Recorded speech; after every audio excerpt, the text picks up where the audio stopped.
Olá, boa tarde. Sejam muito bem-vindos ao Arquivo em Prosa. O Arquivo em Prosa é um evento realizado pelo Arquivo Nacional, em que especialistas de diversas áreas são convidados a discutir temas que dialoguem com o universo dos arquivos. Esta edição do projeto está inserida na programação da 14ª Primavera dos Museus, que é uma ação de promoção realizada pelo IBRAM, o Instituto Brasileiro de Museus, e que em 2020 convida-nos a refletir sobre o mundo digital. Hoje vamos falar sobre difusão em arquivos e museus, possibilidades de reuso de acervos. Vocês podem participar enviando perguntas e observações nos comentários dessa live, que serão lidas após a fala do nosso convidado. Ao final do evento, vamos disponibilizar nos comentários um link para que possam cadastrar a presença e enviaremos certificado de participação para o e-mail cadastrado. O nosso convidado de hoje, Luiz Fernando Saião, é doutor e mestre em Ciência da Informação pelo IBICT, UFRJ, e graduado em Física pela UFRJ. Atualmente é tecnologista da CENEM, Comissão Nacional de Energia Nuclear do Centro de Informações Nucleares, professor permanente do Programa de Pós-Graduação em Ciência da Informação do IBICT, UFRJ, e colaborador do Programa de Pós-Graduação da Unirio e do Programa de Pós-Graduação em Memória e Acervo da Fundação Casa de Rui Barbosa, e também bolsista em pesquisa do CNPq. Seja muito bem-vindo, Saião.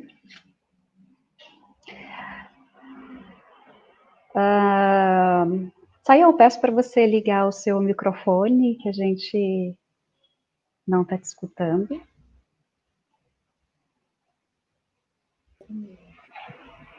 Está me escutando agora? Agora está ótimo. Seja muito bem-vindo no nosso Arquivo em Prosa e uma boa palestra para vocês. Okay. Bem, boa tarde a todos. Tem um probleminha aqui para isso. Quero agradecer a honra do convite, quero agradecer a presença de vocês aqui. Espero que a gente tenha uma conversa interessante. Esse assunto é bem interessante e desafiador, digamos assim, né? Bem, acho que cabe uma explicação rápida, não é? É tão estranho vocês pensarem que tem alguém da área de física, né, que trabalha na área de energia nuclear, vem falar sobre acervos culturais, né, reuso de acervos culturais. Bem, é porque nós trabalhamos, né, Luana e eu, na área de dados de pesquisa, né, e a gente verifica uma coisa muito interessante, que os dados de pesquisa, né, os dados digitais de pesquisa, eles são objetos digitais complexos, heterogêneos, bastante diversificados, né? E eles são muito parecidos com, né, os dados, né, os objetos, os artefatos digitais culturais, né? Nós não temos só números, nós temos vídeos, né, multimídia, videogames, simulações, softwares, ambiente de imersão, né? Tudo isso aí é muito próximo do mundo cultural. E a gente percebe também que a forma de tratar os objetos de pesquisa, né, é muito próxima, né, é muito semelhante, os padrões, as tecnologias, né, a curadoria é muito próxima de tratar acervos culturais digitais, né? Então a gente pode fazer essa transposição com muita facilidade, né? Então essa é a ideia dessa palestra aqui hoje, né? Como é que eu coloco aqui a apresentação? Share screen.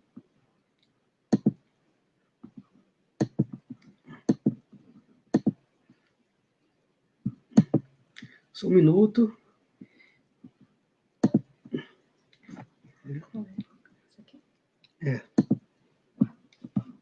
Aqui. Ok. Tá compartilhando, não? Tá.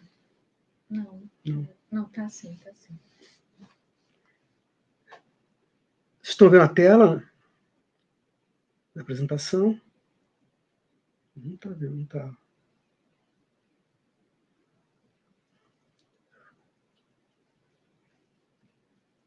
Vou tentar de novo. Não está aparecendo. Vamos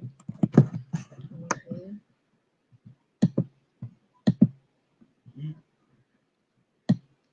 Screen. Share screen. Screen share.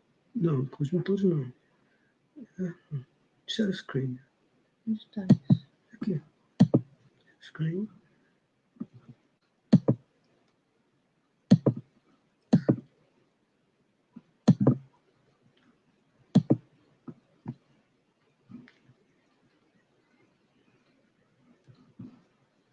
Ela tá. Peraí.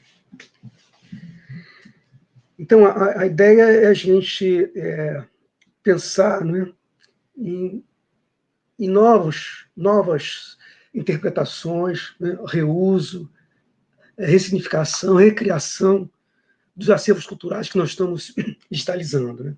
Então, acontece que a gente percebe que, que as instituições de patrimônio, como museus, arquivos, bibliotecas, estão, né, digitalizando seus acervos e criando grandes bases de dados, repositórios, centros de dados. Né? E acontece que a gente percebe uma coisa interessante, é que há um esforço enorme, né, em termos de financeiro, em termos de pessoal, em termos de recursos, né, para criar coleções digitais, e, no entanto, né, o resultado disso é muito pequeno. Né? A gente tem as coleções digitais e o único serviço que a gente tem que oferece ao usuário é um acesso convencional, uma interface simples, uma interface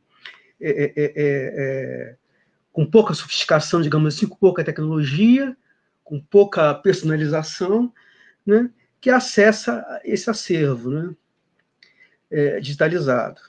Será que a gente pode avançar nisso? Será que a gente tem alguma forma de acionar esse acervo e retirar coisas interessantes daí, além do que foi previsto?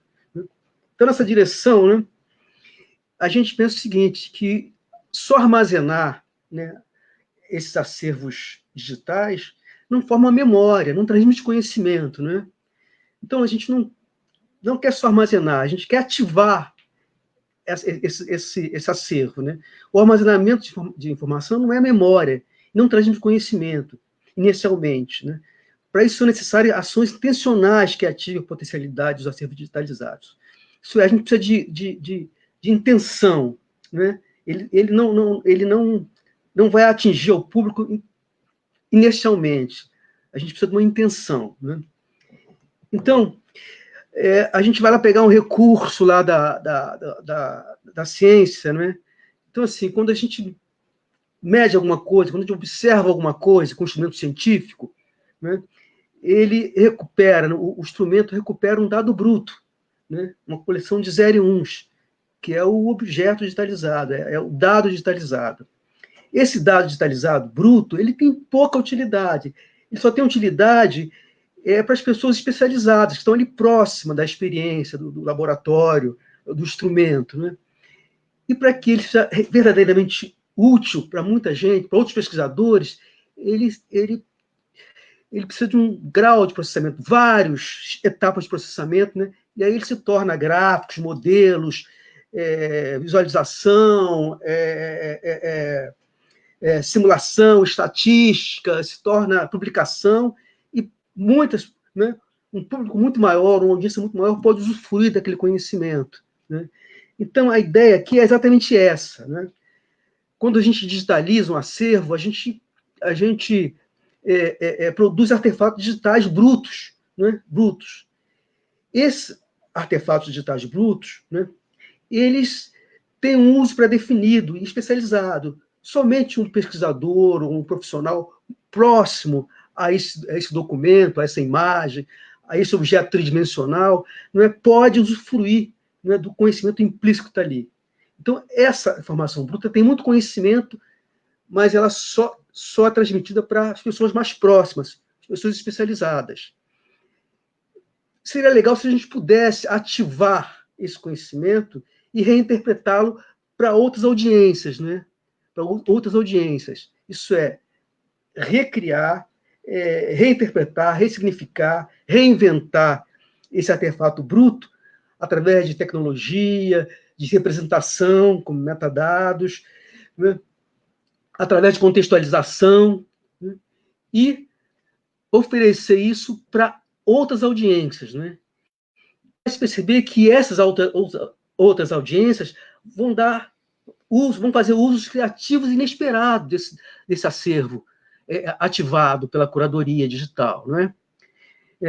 Assim, tem uma frase do Lynch, né, que é um pesquisador da área muito importante, em 2002 ainda, né, quando começou esse processo de digitalização dos acervos culturais. Ele diz assim: que materiais digitais encontram suas próprias comunidades inesperadas de usuários. Isso é, a gente vai ver que se a gente tratar dessa forma, por meio da curadoria, né, esses acervos, eles vão encontrar audiências inesperadas, usos inesperados, né, vão nos surpreender.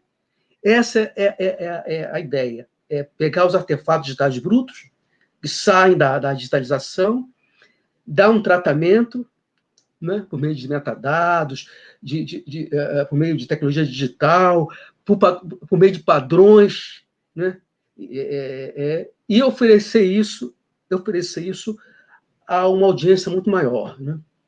Ok? Então, a ideia é essa. A ideia é a gente sair daquele primeiro desenho, né, que a gente tem a coleção digital, a gente tem a digitalização, a formação de bases de dados, bibliotecas digitais, arquivos digitais, repositórios, e só ter o acesso, né? A gente tem que caminhar para uma segunda etapa, que é pegar essa coleção digital e tratar segundo as metodologias técnicas, né, procedimentos, padrões, do que a gente chama de curadoria digital, né, que vai ajudar a criar, né, novos produtos, novos artefatos, novas coleções, né, e vai se dirigir a uma audiência muito maior, né? Então, e outra coisa, a gente também, a partir daí, consegue fazer com que essa coleção digital, né, que essa memória, ela se dialogue com outras memórias, né? Com museus, outros arquivos, outras bibliotecas, né? Então, a gente tem aí, né, uma coisa que a gente chama de curadoria, que a gente vai ver aqui, que vai proporcionar um reuso desses acervos digitalizados, né? Vai proporcionar interoperabilidade com outras memórias, né, e vai preservar, né, vai ajudar na preservação desses ativos digitais, né, okay? Por meio de representação, né, basicamente metadados, tecnologias digitais e padrões da área de TI, né, da área de biblioteconomia, de arquivologia, de museologia, né? Então, essa ideia é ampliar, ativar o potencial de reuso das coleções digitais brutas, né, que saem dos scanners. Ok? Então, assim, a gente tem que, como eu falei, ampliar as potencialidades das coleções digitais, né, e compreender o meio digital como um facilitador de acesso e precursor de novas possibilidades de imersão nos lugares de memória, afastando-se de uma concepção simplista do digital como mero repositório de informação, né? Então, a gente não pode só armazenar a informação digital. A gente tem que ativar, né, essa memória. Okay? Essa é a ideia básica aqui da palestra, né? E, novamente, né, pedindo aqui o auxílio luxuoso do Lynch, né, que diz o seguinte: Lynch reforça a ideia de que é necessário empacotar os conteúdos brutos das coleções digitais de várias formas, tais como experiência de aprendizado, exposições curadas, ou interpretação e análise, criando novos artefatos intelectuais e serviços. Isso é, nós temos que criar, temos que empacotar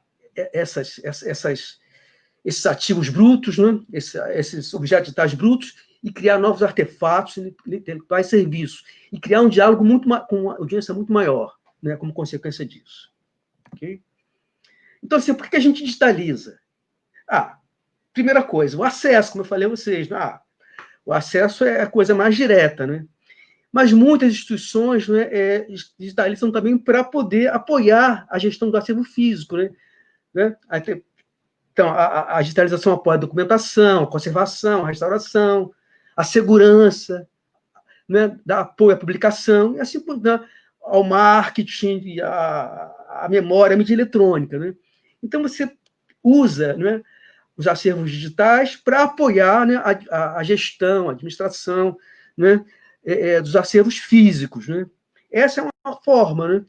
Mas a outra coisa mais bacana, né, essa da luzinha aí, é o reuso. Né? Então, os processos de digitalização permitem que os objetos culturais digitais possam ser agregados com outros objetos, formando novos construtos, reinterpretados em outros contextos, para outros propósitos, né? Compartilhados, recriados, enriquecidos, anotados com informações que podem ser compartilhadas, incorporadas em outras memórias e analisados sob outros olhares. Então, a gente pode, né, pegar, né, esses acervos digitais e retrabalhar esses acervos, para que eles criem, né, novos produtos e serviços. Okay? Mas por que isso acontece? Por que os objetos digitais proporcionam essas novas opções? Né? Que propriedades eles têm que facilita isso? Porque os objetos digitais são editáveis, né? Eles podem ser editados, né? Você pode modificá-los continuamente, né? Por exemplo, a atualização de um catálogo de biblioteca. Eles são interativos, né? Você faz perguntas, né? Você ativa funções, ele às vezes tem programas embutidos, comportamentos, são reprogramáveis, né? Então, eles podem ser modificados por outros objetos digitais, né? Como um software de edição de edição de imagem, modificam a imagem, né? Eles também são distribuídos, são distribuíveis, né? Então, um objeto digital pode estar em vários lugares, não precisa estar no mesmo lugar ao mesmo tempo, ele pode estar conectado, criando um objeto que cada parte está num servidor, num lugar, num país, numa situação diferente, né? E eles são modulares, eles são formados de várias camadas, as camadas são separáveis, não são como um objeto físico, né? Então, a gente tem um monte de propriedades, objetos digitais, que a gente pode explorar, né? Explorar essas qualidades, essas propriedades de objetos digitais, né, é uma parte da que a gente chama de curadoria. Né?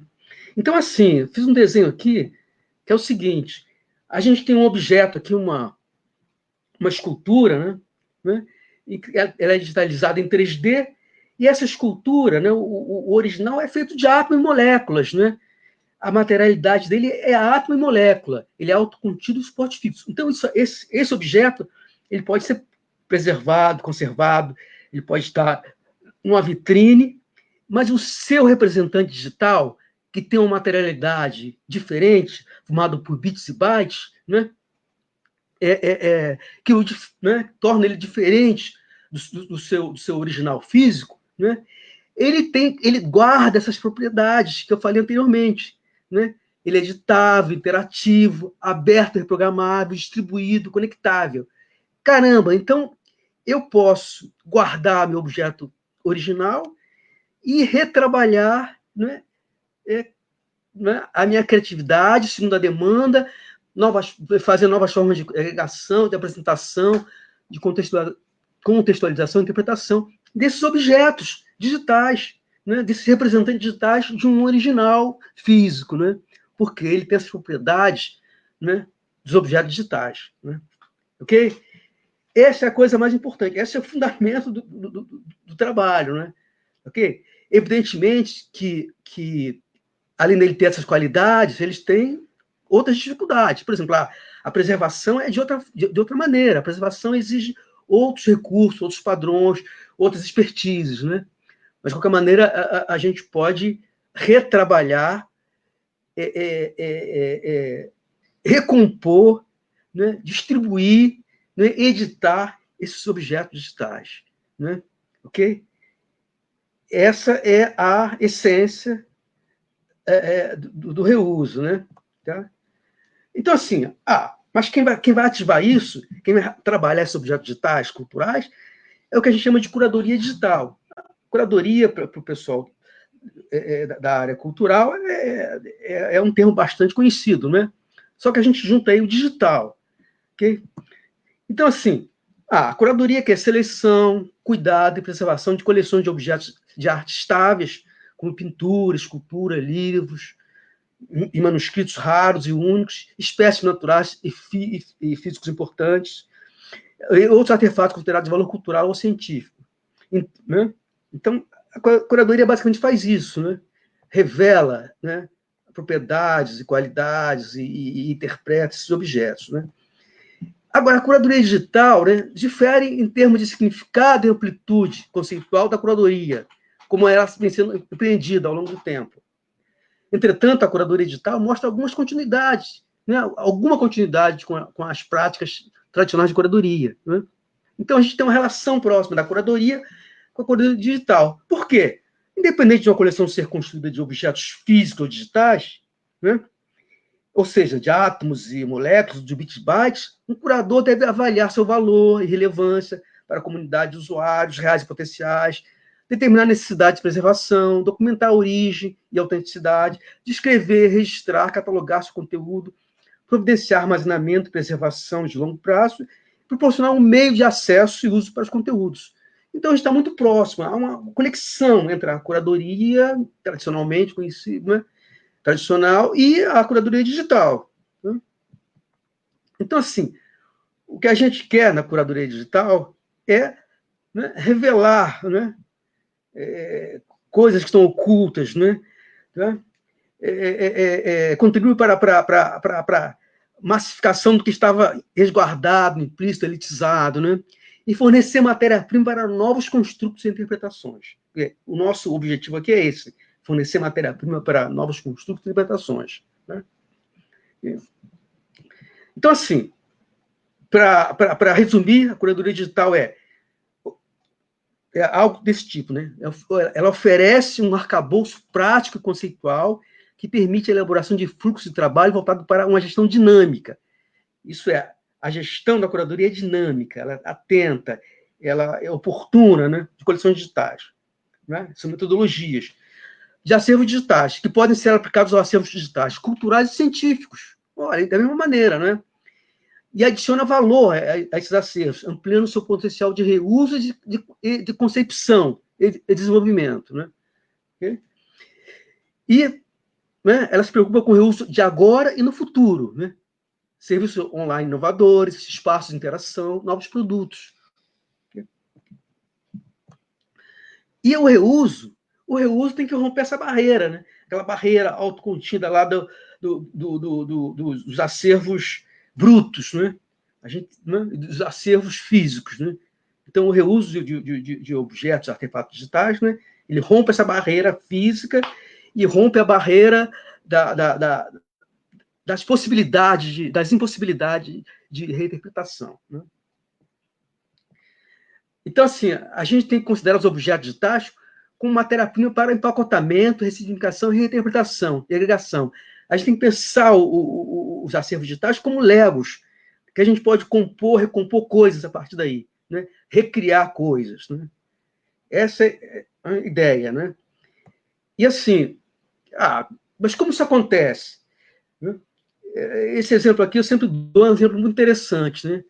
Por que diários de bordo de navios do século passado são tão importantes para a pesquisa atual sobre o clima? Olha só, isso é um reuso da área de arquivologia para a área de climatologia. Né? Então, centenas de diários de bordo digitalizados, registrando viagens marítimas de 3 séculos, né, foram digitalizados, né, e depois eles foram analisados por mineração de dados, por inteligência artificial, ou qualquer coisa, né, super... alguma metodologia da área de TI. Né? Então, ele se torna uma base de dados rica sobre fauna, flora, corrente e ventos oceânicos. Né?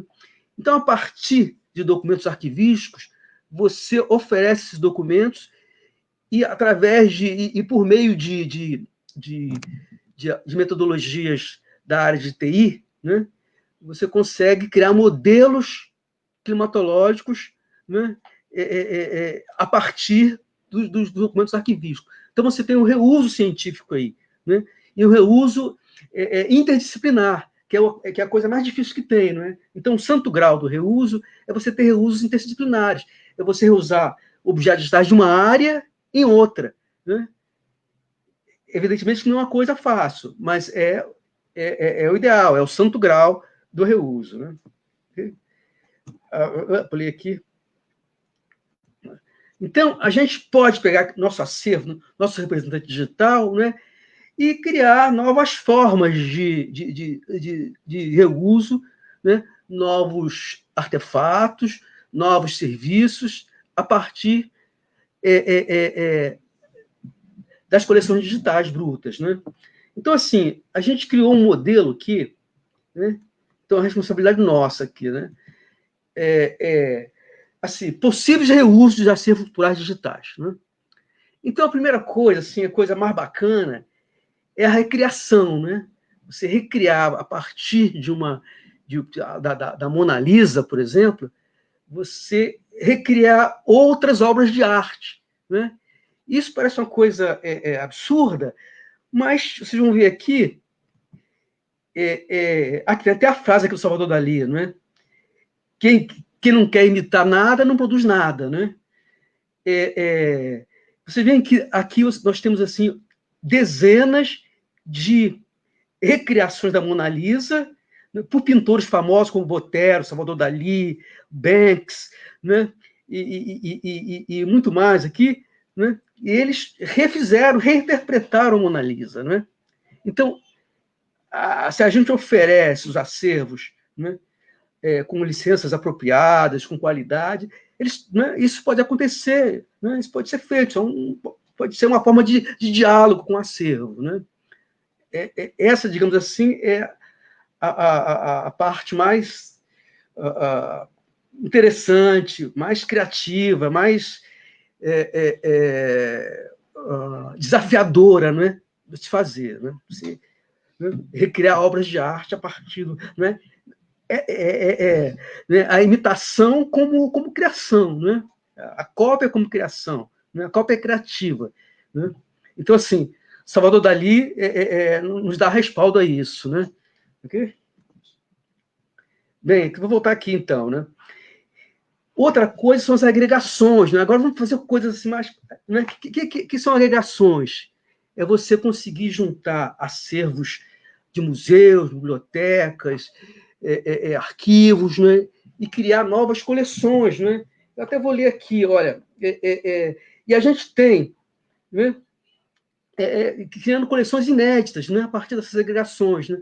E a gente tem uma série de padrões, né, padrões bastante conhecidos que proporcionam isso, que viabilizam essas agregações. Né?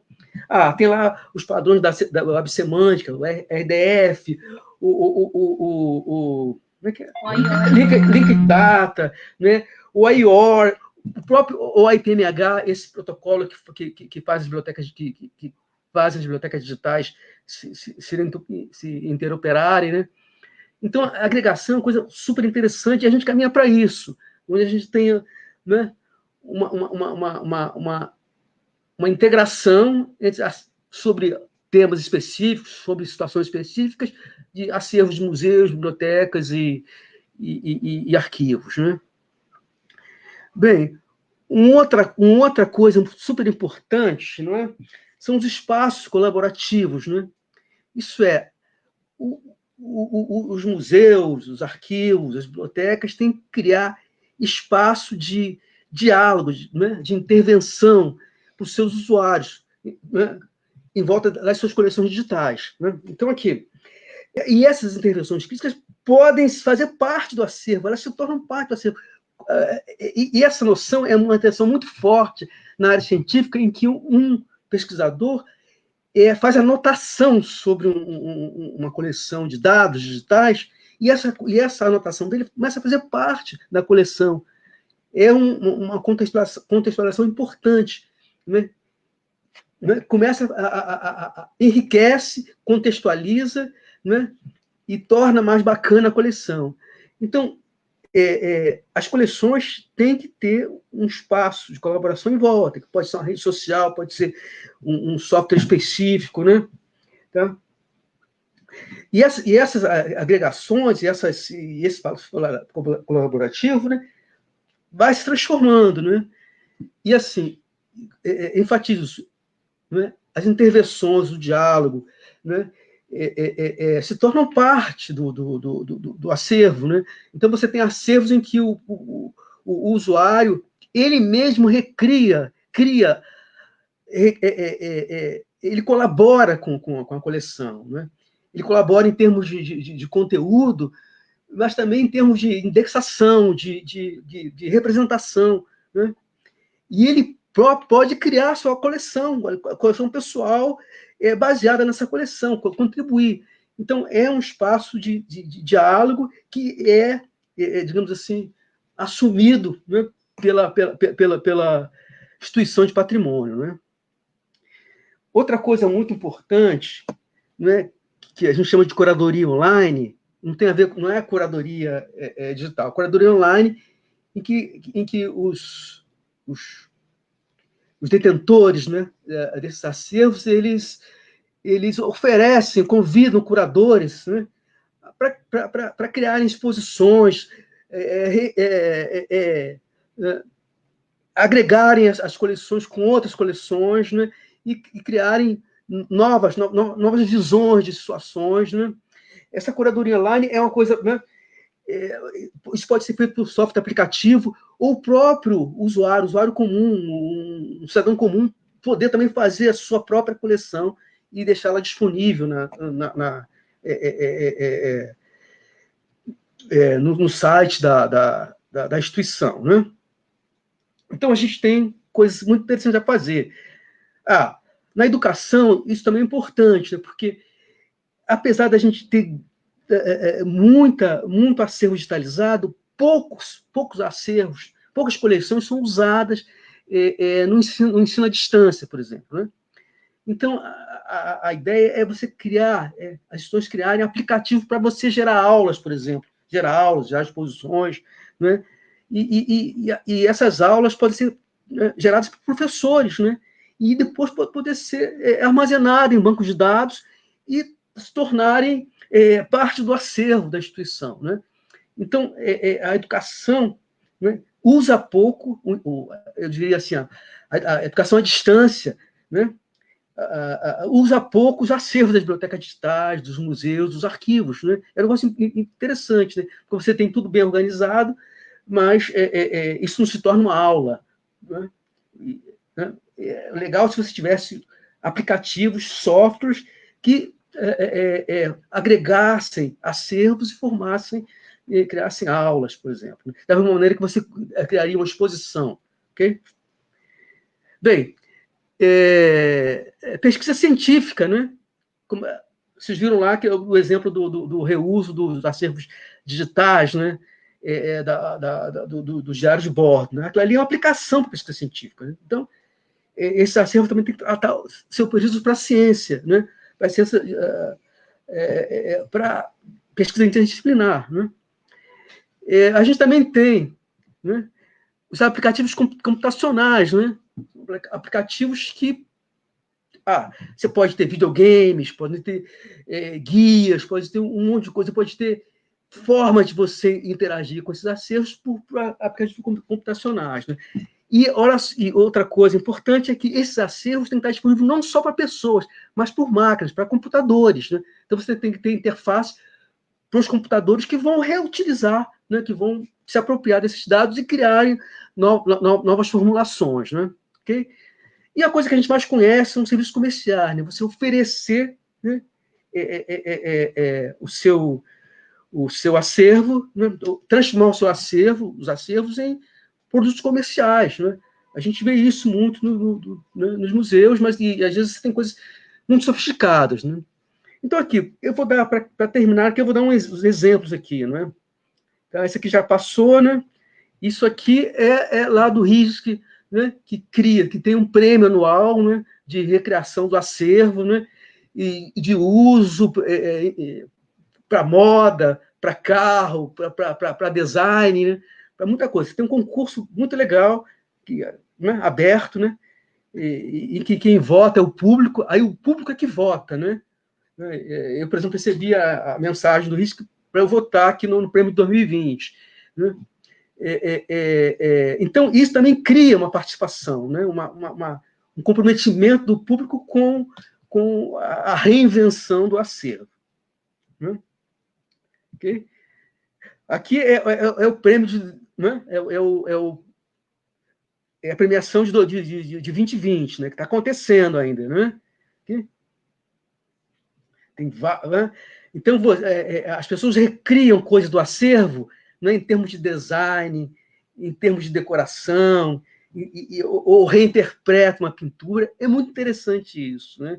Isso torna o museu, né, dinâmico, né? Ele está sempre interagindo com o público, tanto especializado como o público comum. Né?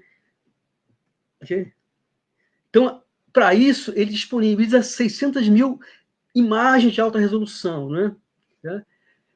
Para que as pessoas recriem, reinventem coisas, inventem coisas a partir do acervo, né? Tá? Pode ser coisas físicas, produtos comerciais, né? Então também tem uma relação próxima também com a indústria criativa, né? Aqui, né? Então aqui tem carros, né? Carros pintados né? Decorados com pinturas famosas, né? E outra coisa muito interessante que eu falei a vocês é que você também tem as metadados, as imagens, né, disponibilizadas por API, isso é por interfaces para máquinas, né, para computadores, para serem usados por processos automatizados. Né? Okay? Tá? A Europeana também, né? Isso aqui é de 2016, mas eles têm um programa chamado eSpace, né? Que tem um monte de projetos interessantes, né? Os pilotos, né, esses projetos pilotos serão um meio de descobrir diferentes cenários para a reutilização de conteúdo cultural digital, com especial foco na reutilização do conteúdo acessível via Europeana. Né? Então, tem Europeana TV, fotografia, dança, jogos, museus, publicações híbridas, todos eles são projetos de reuso do acervo. Né? A Biblioteca do Congresso, a British Library também, não é? A British Library oferece acesso a milhões de imagens de domínio público que a biblioteca encoraja você a explorar e reusar, e permitir formas inéditas e inesperadas de usá-las. Trabalhar com pesquisadores para explorar e interpretar coleções digitais em larga escala. Né? Então, é algo pessoal, mas também é algo de uma escala maior ainda. Né? Okay? Bem, pessoal, então a gente teria aqui muitos exemplos, né, dessa oferta, né, dos acervos curados para que se reinventem coisas, se reinvente o acervo, se criem novas coisas, novas interpretações. Né? Mas para isso, né, a gente tem algumas limitações. Né? Em primeiro lugar, a gente precisa ter licenças abertas, licenças legais, que permitam que você se utilize dessas imagens, né? Da maneira que você quer, para você exercer o máximo possível sua criatividade. Né? Outra coisa importante é que a gente precisa de interfaces bacanas, né? Para você poder manipular, agregar, diferenciar as coisas, né? Para você manter um diálogo com o sistema. Então, as interfaces são muito importantes. A gente dá pouca importância a isso, né? Mas sem uma interface bacana, você não consegue esse diálogo com os acervos, esse diálogo mais sofisticado. Né? Eu não falo do diálogo do super especialista, não, eu falo da audiência mais ampla. Né? E outra coisa importante, né, é a qualidade dos objetos digitais. Isso eles têm que ter, as imagens, por exemplo, tem que ser imagens de alta resolução, para que você possa, por exemplo, aplicar no automóvel, por exemplo, né, ou criar lingerie, ou criar travesseiros com a imagem da Mona Lisa, coisas desse tipo. Né? Então, as imagens têm que estar super... os objetos têm que ter muita qualidade. Né? Então, assim, tem que estar abertos, tem que ser fácil você interagir com o sistema, e os objetos têm que ter qualidade. Né? Ok? E acho que a gente acaba por aqui, né? Então, assim, liberdade, vamos dar liberdade para os acervos digitais culturais, né? Vamos abrir os nossos acervos, né?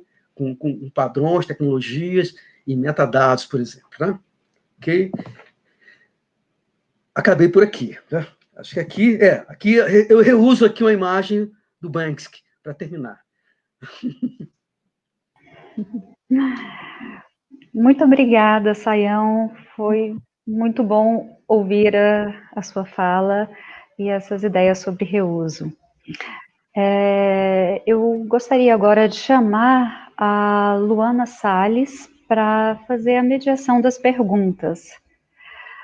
A Luana é coordenadora geral de acesso e difusão de acervos do Arquivo Nacional e é também analista em CIT do MCTIC, do IBICT, atuando como docente do programa de pós-graduação em Ciência da Informação no convênio IBICT-UFRJ e coordenadora da rede de implementação da rede Golfer Brasil.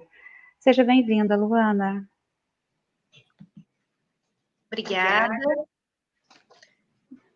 Sempre a gente começa com um pouquinho de eco, porque nós, por acaso, estamos no mesmo ambiente. Está fechado aqui. Não, está fechado. E pronto, acho que conseguimos. Para mim é uma honra estar aqui nesse evento da minha coordenação. Agradeço a Silvana, a Letícia pela organização. Agradeço o professor Sayão, né, por ter aceitado esse convite. Digo que inicialmente o convite era para uma aluna nossa, a Clara, né, então, que é do Centro Cultural da Justiça, que, né, foi orientada por nós dois, e que fez uma dissertação belíssima sobre reuso de acervos, né, porque ela tinha essa noção, né, que lá ela tinha esse mesmo problema, né, lá no Centro Cultural da Justiça, ela tinha diversos materiais que estavam sendo arquivados, preservados, catalogados, né, mas estavam ficando perdidos dentro do sistema porque não tinha eles não tinham cultura de difusão, né? E aí, assim, difusão para quê? Né? Para que a gente divulga? Para que a gente faz disseminação de informação? É visando um fim, né? Que é o reuso. Então, assim que eu entrei, né, que eu fui convidada pela Neide para assumir essa coordenação no Arquivo Nacional e que eu compreendi, né, a capacidade, né, e o alcance dessa coordenação, eu tive um sonho, né, e eu acho que esse sonho, né, foi colocado aqui hoje pelo professor Sayão, né, quando ele apresenta para a gente todas essas possibilidades de se trabalhar os acervos digitais. Obviamente, nós estamos num momento super propício para discutir essas questões, porque estamos no momento de pandemia, todos isolados, né? A COASSE, especialmente a COPED, né, trabalha, né, faz diversos eventos presenciais e, nesse momento, nós estamos limitados em relação a isso, né, em oferecer esse tipo de serviço, mas, assim, eu acredito fortemente na nossa capacidade, na nossa possibilidade de ampliação do nosso acervo digital, né? Então, assim, agradeço também a presença de vocês, né, que ficaram aqui conosco, né, e que assistiram. Eu tenho algumas perguntas, né, assim, gostaria que a gente fizesse uma espécie de um debate aqui. Obviamente, eu vou dar uma incentivada para que ele fale um pouco para a nossa área, né, de arquivos, de difusão em arquivos, né, mas também vou ler as perguntas que foram colocadas aqui no chat do Facebook. Eu vou fazer o seguinte, eu vou começar lendo uma pergunta minha, né, e depois eu coloco uma pergunta de vocês, tá? Podemos combinar assim? Espero que vocês estejam dando joinha aí do outro lado. Então, assim, a primeira pergunta, que eu também fiz a minha colinha aqui, porque a gente tem a ideia das perguntas e depois vai passando, né, o momento e a gente acaba, né, nos esquecendo. A primeira pergunta que eu tenho para o professor Sayão, finge que nós estamos cada um em um local, né? Como os arquivos podem explorar essa temática do reuso como um mecanismo, como uma forma de difusão dos seus acervos? Você pode falar um pouquinho sobre isso para a gente? Olha, os arquivos, né, têm, acho que eu vou falar óbvio aí, né, tem coisas importantíssimas, né? E assim, no começo de tudo, eu pensava assim, nossa, os arquivos, né, formam, são as instituições mais difíceis de você...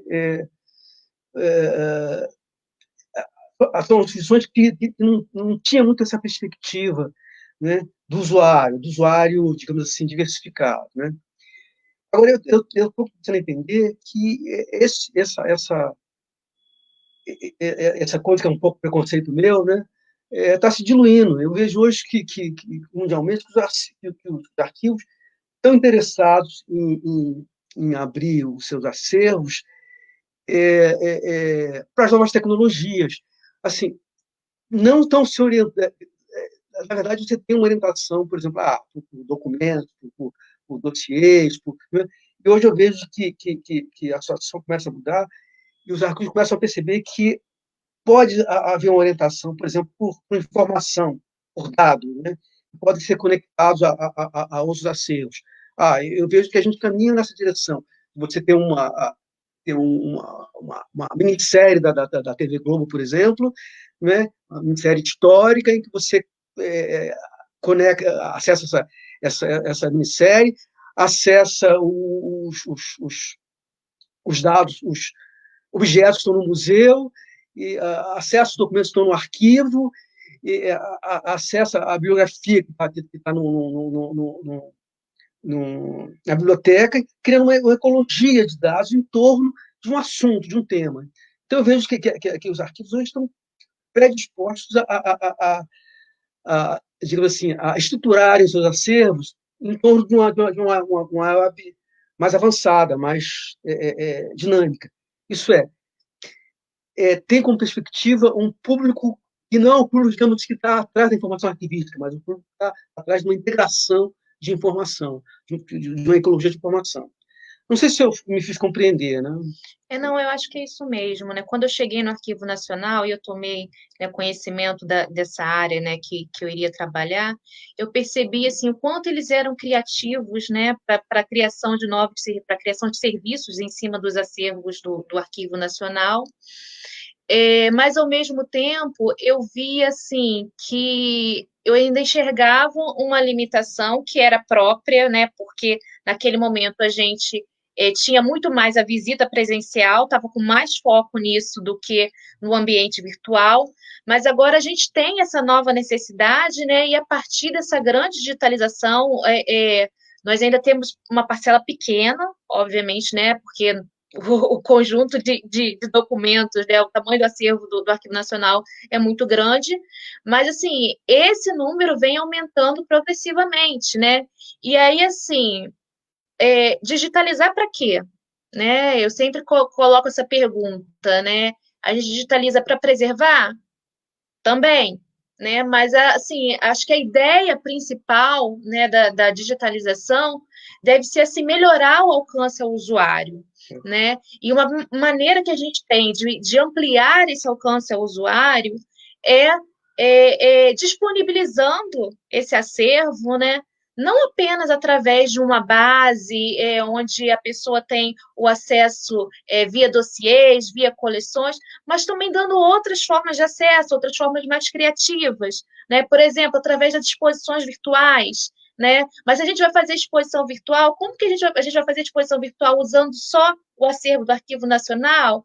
Né? Hoje, com essas possibilidades de interoperabilidade entre os acervos, a gente pode criar exposições, né, utilizando acervos de biblioteca, acervos de museu, como o Sayão falou, de repente usando acervos de TV, né, e fazer assim diversas ligações e oferecer também para o usuário, né, outras formas de interagir com esse acervo, né? Isso é uma questão também que vem me preocupando muito, né? Como que a gente pode ampliar né, essa interação, né, esse diálogo com o usuário, que quando a gente está no presencial, isso é uma coisa fácil de se fazer, né?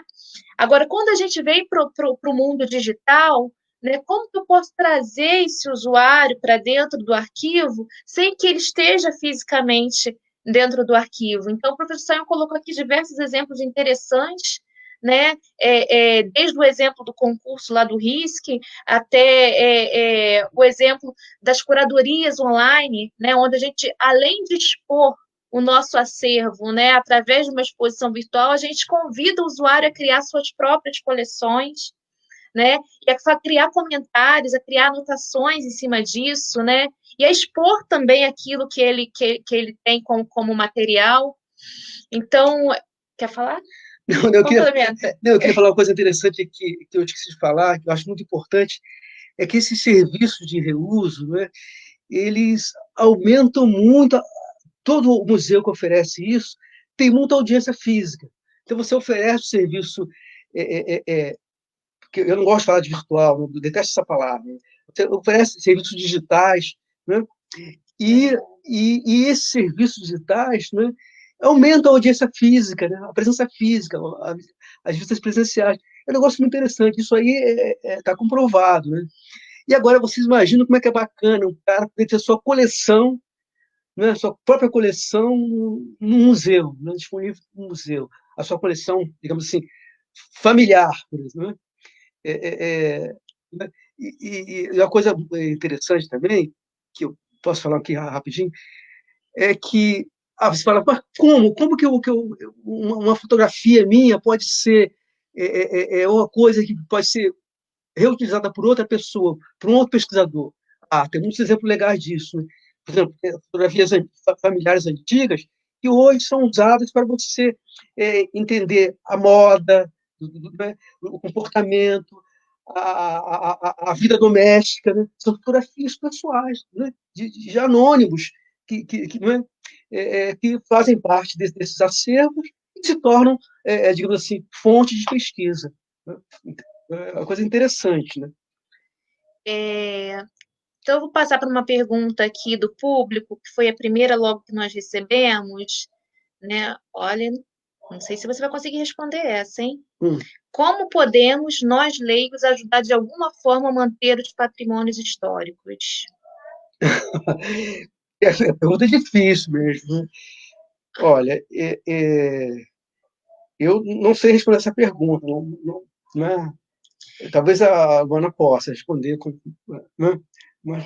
assim, acho que a questão importante aqui é a gente voltando para a temática da palestra, obviamente, né, que foi o reuso, né? Eu acho que assim, essa difusão, né, que a gente faz e esse incentivo ao reuso acaba sendo também uma forma de manter o legado patrimonial histórico, né? Em termos de imagem, por exemplo, alguém aqui em algum momento deu o exemplo do Museu Nacional, né? Quer dizer que existe um projeto de reconstrução, né, das coleções através das imagens e através das anotações que os pesquisadores faziam desse acervo. Quem fez essa observação? Deixa eu ver aqui o nome da pessoa. Alguém, aqui, Ilmar Winter, né, que fala assim, digitalizar o que existe é muito importante para o futuro. Basta lembrar do incêndio que destruiu o Museu Nacional da Quinta da Boa Vista, no Rio, faz pouco tempo. Então, quer dizer, ele deu esse exemplo e eu lembrei desse projeto... Esse projeto do BNDES. Né, que está em andamento, não sei mas que a gente teve notícia, né, que eu achei interessantíssimo, que é fazer exatamente isso. Então, quando o colega pergunta como nós leigos podemos, de alguma forma, manter os patrimônios históricos, assim, tem um princípio básico da preservação, que é o seguinte, duplicar. Então, assim, se você tem no seu computador, se você tem na sua nuvem, entendeu? Você está ajudando a manter, de alguma forma, esse patrimônio. Então, assim, existem redes hoje de preservação, né? Tem uma que eu participo especificamente, que é a Cariniana, vou citar porque pode ter alguém aqui também nos assistindo, né?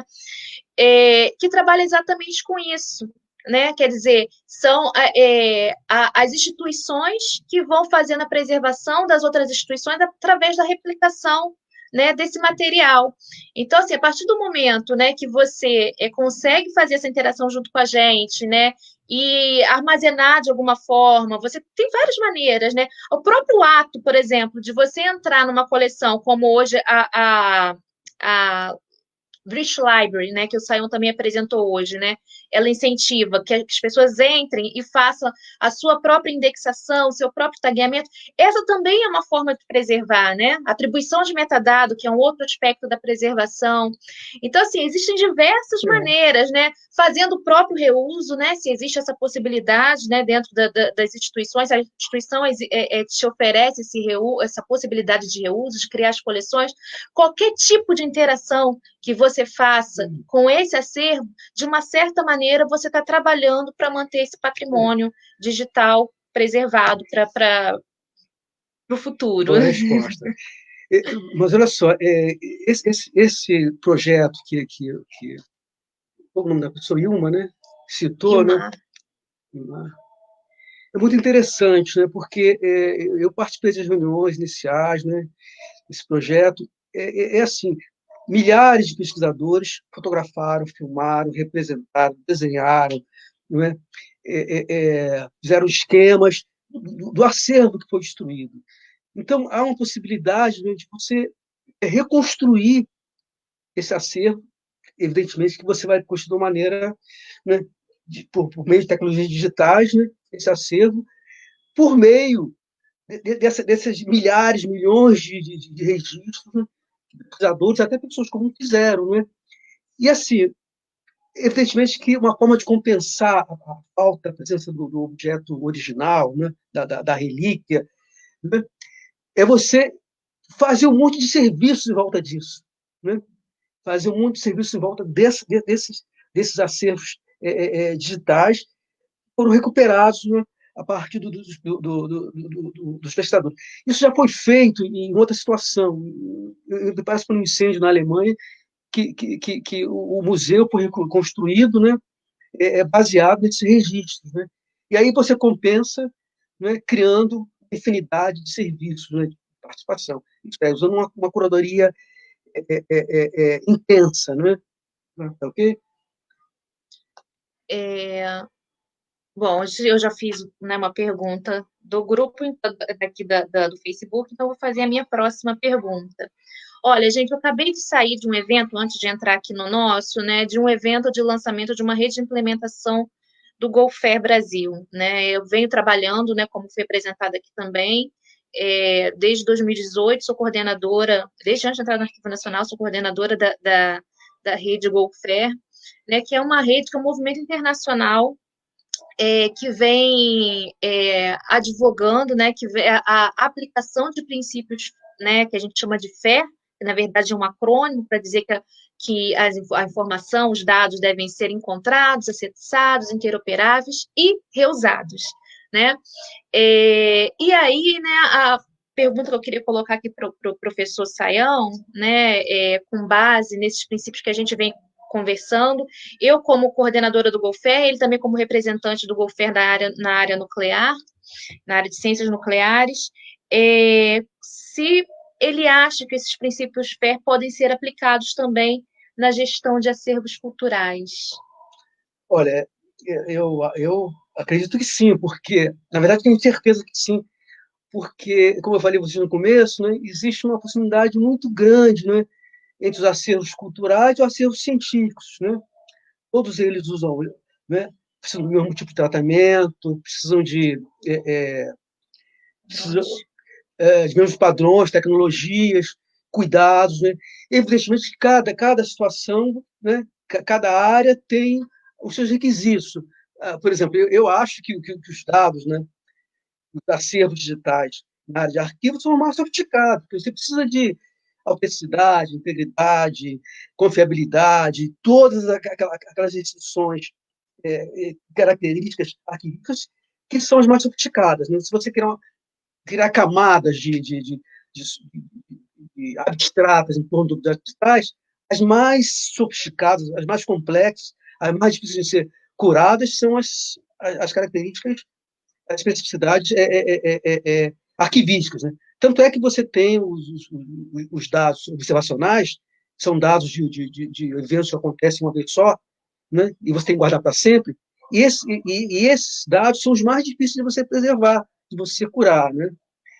Então, assim, existe essa relação é muito próxima, né? Então, evidentemente que os acervos culturais, né, têm especificidades importantes também. Mas, assim, tudo isso você faz por reuso, né?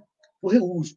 Então, o que dá valor a uma coleção digital, né, é o seu potencial de reuso, né? Porque assim, guardar, gerenciar, preservar, guardar para o futuro coleções digitais é muito caro, é muito complicado, né? E quanto mais sofisticado, mais complexas essas coleções, mais difícil fazer isso. Então, assim, na verdade, você tem uma arca de Noé, né? A preservação é uma arca de Noé, né? Você não pode salvar tudo, você tem que avaliar com os parâmetros de hoje, né? E o potencial de reuso de uma coleção tanto cultural quanto científica, né? é, a possibilidade dele ter um reuso no futuro, né? Ok? Aí entra um monte de avaliações, a qualidade dos procedimentos, atendimento a padrões, os metadados, tudo, né? Né? Eu sempre falo assim, olha, os objetos digitais precisam de mais metadados do que dados, né? Né? E sim, então o reuso que dá, o objetivo de tudo, né? Então, para você ter reuso, você precisa ter, primeira coisa, você tem que achar os dados, né? É o F, né? Você tem que achar os dados, né? Depois você tem que achar os dados, você tem que acessar esses dados, e aí, né, você tem que ter interface bacana para poder acessar o dado, né, e retrabalhar esses dados. Né? Depois vem o quê? Vem o acesso. Vem interoperabilidade. Isso. Aí é legal, só funciona se esse dado, essa informação, né, tiver contextualizado com outras informações, com outros acervos, e essa memória estiver conectada com outras memórias. Né? Aí vem o item da interoperabilidade. É super importante. Está ligado a outros documentos, a outros fatos, a outras situações, a pessoas, no caso de dados científicos, a laboratórios, a projetos. Né? Você tem que ter uma contextualização em volta desse artefato digital para que ele tenha capacidade de ser reusado, ser reinterpretado. Né? Tem que ter coisas em volta dele. A interoperabilidade entra fortemente. A interoperabilidade ela é baseada em duas coisas, né? Em metadados, dados legais, bacanas, e, padrões fortes, né? Padrões importantes. Né? E depois você tem o R, que é o reuso, mas o reuso vem na frente. O reuso é a coisa principal, é o seu objetivo. Aí ele precisa ter essas coisas, né, que estão à frente do R. Né? Ok? Está respondido? Está respondido. Eu fiz essa pergunta porque, assim, como eu estava lá no outro evento e eu falei que eu vinha para esse evento de cá, possivelmente algumas pessoas me seguiram para cá para esse evento. E assim, eu como bibliotecária, obviamente, né, no grupo que tem pessoas, né, da área de computação, pesquisadores, coisa e tal, eu venho assim, lutando, advogando muito, né, pelo incentivo ao estudo e do reuso. Por quê? Porque para a gente, né, para bibliotecário especialmente, né, que é a primeira lei da biblioteconomia, que diz que os livros são para o uso, é a mesma coisa. Quando a gente passa para o mundo dos dados, quando a gente passa para o mundo dos documentos, dos acervos, né, o objetivo principal é o reuso. Né? Não adianta a gente tá preservando, a gente está catalogando, se no final a gente não tiver esse reuso.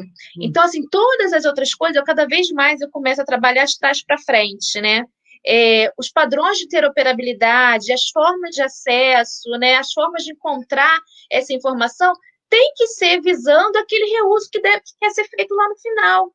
Entendeu? Então, assim, por isso que eu pedi para ele comentar um pouquinho, porque é um outro aspecto que vem assim, me ressaltando, e tem a ver também com um pouco também que a Maria Aparecida Freitas falou aqui, né? Na verdade, ela falou, não foi uma pergunta, mas dizendo que concorda com essa ideia de criações de espaços de diálogos dentro do arquivo. É isso, essas interfaces que a gente pode criar, né, no mundo digital para ampliar, né, esses espaços de diálogo do presencial para o digital também, né? A gente tem que ter esse espaço também na forma digital. Vou pedir para o professor, então, fazer mais um comentário sobre a pergunta do Rodolfo Almeida. Ele coloca assim: boa tarde, gostaria, se possível, que o professor comentasse um pouco mais sobre algumas possibilidades e talvez também algumas dificuldades do reuso de acervos culturais digitais no contexto da educação básica, especialmente da educação básica pública. Olha, essa talvez seja a coisa mais importante, né, que os museus podem, as instituições de patrimônio podem fazer, né? Digamos assim, decodificar, né, decodificar os seus acervos para a criação de instrumentos, né, didáticos, né, digamos assim, dispositivos didáticos. Então, por exemplo, você tem os jogos, né? Hoje isso faz parte da cultura contemporânea, né? E eu tenho notado que muitos museus, né, têm criado jogos didáticos baseados nos seus acervos, né? E outra coisa que eu acho muito importante é esse banco, né? Sempre falo isso, um banco de aulas, né? Um banco de aulas, né, baseado no acervo. Isso pode ser feito por equipes de professores, mas pode ser feito também por aplicativos, né? Hoje você tem, sei lá, inteligência artificial, aprendizado de máquina, Realidade virtual. realidade virtual, tudo isso pode ser aplicado. A gente aplica pouco essas tecnologias que estão cada vez mais próximas da gente. Não são mais um código secreto, né? As pessoas que estão ao nosso lado, o cara da informática, eles já conhecem isso, já tem as coisas mais ou menos pré-estabelecidas, né, prontas para ser usadas.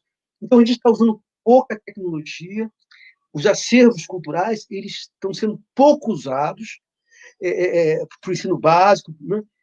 Ou para o ensino superior, sei lá o que for, né? E estão aplicando pouca tecnologia para fazer isso, né? A gente tem tecnologias fantásticas que se usa para vender sapato, né? Mas se pode usar para criar aulas online e criar repositórios onde as pessoas possam interagir com essas, né? Ou os professores podem ir contribuindo, como se faz software hoje, software aberto, né? Cada um vai contribuindo um pouco, vai se recriando, vai se fazendo produtos interessantes, né?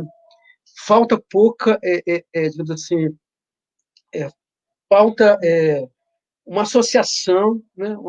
Um espaço de colaboração em torno disso, né? Essa pergunta é muito importante. Obrigado pela pergunta aí. Não sei se eu respondi, mas ela toca no ponto crítico, né? Eu não sei se tem a questão da divulgação. Vou fazer uma pergunta agora sobre isso. É. Então, agora eu quero fazer uma outra pergunta, né? Porque você falou muito das questões tecnológicas, assim, de se entender também, porque o professor, embora físico, trabalhou muito tempo na área de tecnologia da informação, né? No viés da ciência da informação, mas muito com tecnologia da informação. Mas eu queria que você falasse, né, assim, para além dos aspectos tecnológicos, né, que outros aspectos podem ser contemplados, né, quando a gente trata da temática difusão e reuso de acervo de arquivos? Olha, a curadoria digital, mesmo para dados de pesquisa, né, ela tem um itemzinho, né, que é muito pouco falado, muito pouco comentado, né, que é a divulgação, o marketing, né, né, o outreach, né, isso é necessário que você crie coleções, né, digitalize, mas uma coisa importante é que as pessoas saibam disso, você divulgue, né? Então, o marketing é super importante. Você tem que ter um contato, né, direto com esse público, né? Então, eu vejo assim, eu me interessei lá pelo RISC, né? E eles me mandam um newsletter, me mandam comunicado o tempo todo, com as coisas novas, com as exposições novas, o que está acontecendo.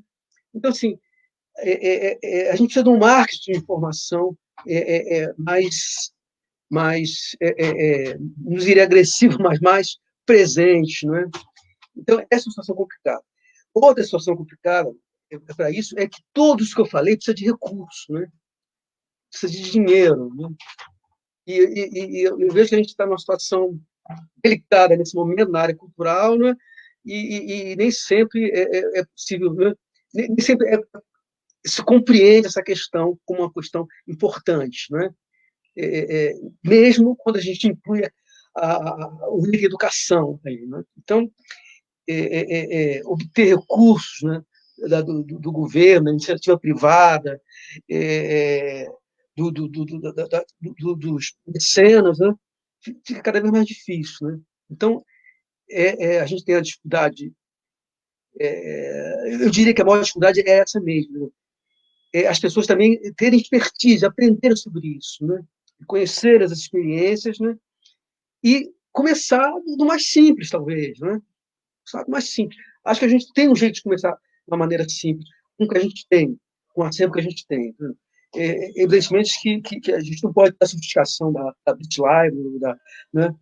E se bem que essas instituições europeias elas estão associadas a empresas privadas. Né? Como é que é essa empresa de fotografia? Como é que é? Aí, esqueci, tem uma empresa aqui, né? Flick, Flick, que você até colocou na sua apresentação, Flick? Não, exatamente.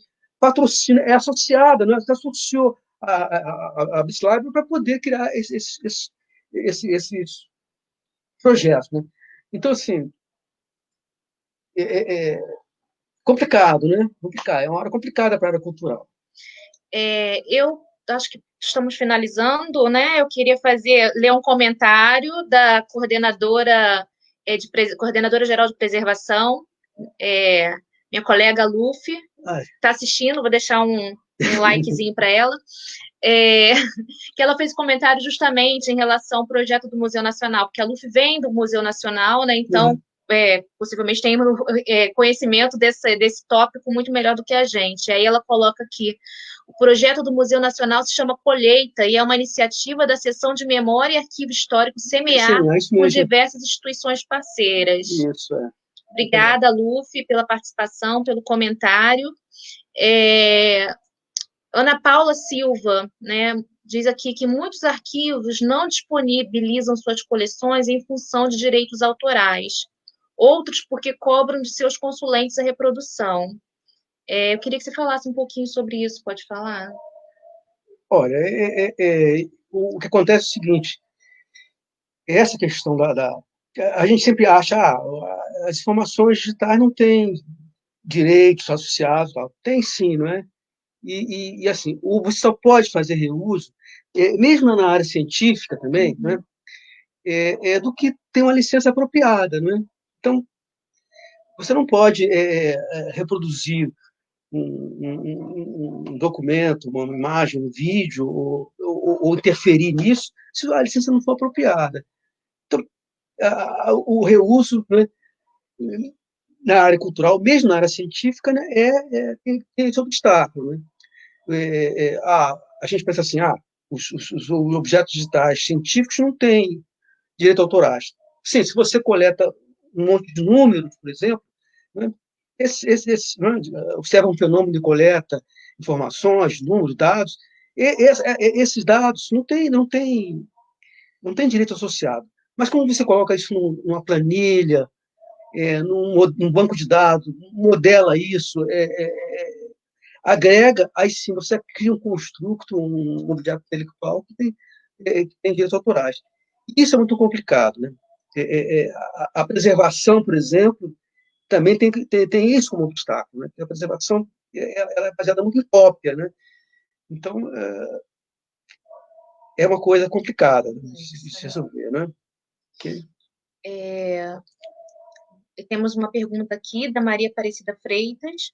Os usuários, tanto reais como potenciais, precisam estar inseridos nessas políticas públicas, tanto na biblioteca como no arquivo. O que vocês acham? O que você acha? Eu acho sim. E eu acho que uma forma assim de incentivar, né, a participação dos usuários, né, e de inseri-los de alguma forma, né, nessas políticas públicas, por exemplo, é uma coisa que a gente pretende fazer em breve aqui na Coas, que a gente já faz de uma certa forma, né, mas ampliar, né, que é a criação de editais, né, estimulando a participação do usuário.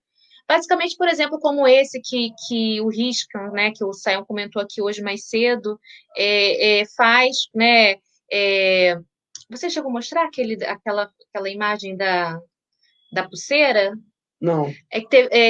Que anualmente eles fazem um concurso, né, em que os usuários pegam imagens desse acervo, né, e criam produtos, né, geralmente pessoal da indústria criativa, né, e eles dão prêmio anual, né, para a melhor ideia, né, utilizando o acervo. E esse ano, acho que ano passado, na verdade, quando a gente esteve lá, o prêmio foi dado para uma pulseira, né, que era assim cheia das imagens de obra de arte.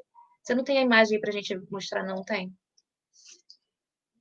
Bom, enquanto ele procura aí, então eu acho que sim, isso é uma forma, né, que a gente tende a inserir o usuário nessas políticas públicas, né, incentivando por meio de editais. A gente fez uma coisa muito legal esse ano aqui no Arquivo Nacional, que foi o concurso da Wiki, né, em que a gente também está premiando, né, o concurso já aconteceu, mas acho que não foi divulgado o resultado do prêmio ainda, né, os usuários, né, que entrassem na nossa Wiki e fizessem lá a descrição das imagens do Arquivo Nacional que nós tínhamos lá. Foi dentro de uma temática específica, né, do aniversário de Brasília, e assim, eu considerei um sucesso e a gente pretende repetir isso para os próximos anos.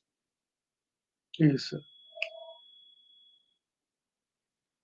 É isso, pessoal. Mais alguma pergunta? Eu não estou com acesso ao Facebook, então só estou vendo as perguntas que vocês estão me mandando. Que a Silvana está copiando aí e está mandando para mim.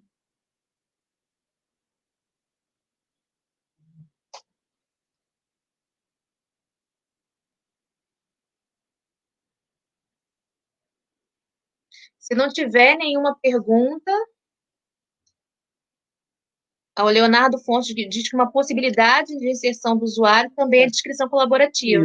Isso é uma coisa que a gente está fazendo no Arquivo Nacional através do nosso trabalho da Wiki, né? Isso é uma coisa muito legal também, né? Então, não tendo mais perguntas, eu quero agradecer de novo a presença de vocês que ficaram com a gente até agora, agradecer a interação. Pessoal da Coas, da Coped que estiver aqui, assim, eu espero que essa apresentação tenha sido útil para vocês também, né? Para mim foi assim, foi a tentativa de compartilhar, como eu falei no início, um pouco do teu sonho para a nossa coordenação e espero de alguma maneira a gente possa trabalhar nisso junto daqui por diante. Para os demais colegas de outras instituições, está aqui também um mundo de possibilidades, né, para que vocês possam fazer a difusão do acervo de vocês e propiciar acesso, né, possibilitar acesso por diversos tipos, para diversos tipos de usuários. Muito obrigada. Obrigado a todos, né? Obrigado pela presença e pela oportunidade de a gente conversar sobre esse assunto tão bacana.